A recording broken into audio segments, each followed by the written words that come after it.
Alright guys, so as you can imagine, using your standard shovel is really very simple, but there are a few things to note. First of all, make sure to help yourself out, you're wearing the right footwear. Now, the right footwear is going to be some kind of sturdy tennis shoe or boot. Once you got the proper footwear, how you're going to use this is really very simple. You're going to put the spade of the shovel on the ground where you want it.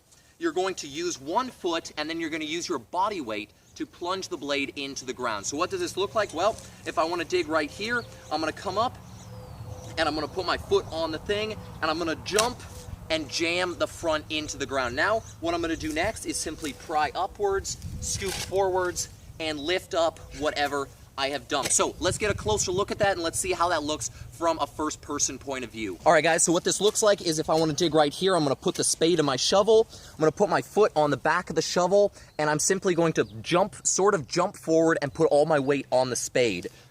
So you can see that what I've done is I've lunged upwards and I've jammed my foot downward onto the blade. What that does is it plunges the blade into the ground at a good angle. Then you're going to simply pry up while pushing in with your foot, and then you're going to use your other hand, scoop upwards, and you've got yourself the start of a hole. All right, guys, so honestly, that is the main motion you're going to use with the shovel. It's simply put your foot on, jump forward, and jam downwards. That is how you're gonna get the blade in the ground properly. Now, let's look at some common mistakes people make. Well, one of the biggest mistakes they make is only using their upper body, not using their feet. So what does that look like? Well, that's jamming your shovel in and trying to use only your shoulders and your arms to jam your shovel into the ground. Now, why that's not effective is because it's not using your body weight on the shovel. So when you're doing this, the only force you're getting is from your shoulders and your upper body. You're not using any of your lower body to jam the shovel into the ground. So when I jam my shovel like this, I'm getting exponentially more than 180 pounds of force because that's all my body weight, but it's all my body weight generated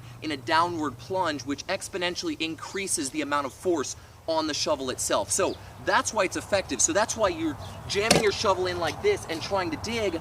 It's not going to get you anywhere. It's not going to get you the results you need. Another thing people do is they hold far too low on the shovel and they try to swing it in like this. Now, that's sort of effective if you're in a trench situation, if you're already in the hole, but when you're starting out, you want to start upwards and work downwards. You're going to use your body weight to plunge it downwards. You're going to use the upper part of the shovel to pry up, using your foot to plunge it further, and then you're going to scoop up, and that's going to be effective. So there you go, guys. That is a super basic tutorial on how to just use a garden shovel effectively to get your job done as quickly as possible. Now, if you like this video, do me a huge favor. Let me know in the comments. Hit that subscribe button, hit that like button, and honestly, if you want more tutorials on how to use shovels or any other kind of equipment, let me know. I'd love to hear from you guys. Other than that, have an awesome day. I'll see you in the next video. Take it easy.